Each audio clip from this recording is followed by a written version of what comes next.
So you need to relearn your 399 X20 Breeze, and I'm gonna walk you through on how to do that process. So what you're gonna need is a drill with a Phillips bit or just a Phillips screwdriver, and we're gonna take this clear case off of here.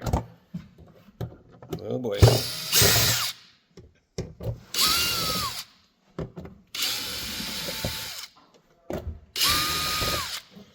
Okay, once you got those screws loose, you're gonna pull this cover off of here. You gotta be careful, there's a black weather seal right here. You wanna make sure that that stays in place. So pull that off of there. Now grab some tweezers, and inside here is some jumper pins. Right now it's at the factory setting. It's in pins 2 and 4. So you actually wanna grab that with some tweezers, pull it up, and rotate it so it goes on to pins 4 and 6 in that orientation there like that. Now, once you're to that point, you can go ahead and apply power to it by turning your AC unit on. So we're gonna go ahead and do that. Maybe.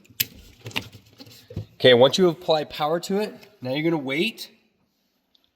And once you get the red lights, that means it has relearned. So at that point, you can now disconnect power. And then take your tweezers again, and you're gonna go back to this jumper pin, pull it out, and you're gonna move it back to how it was before. Just like that.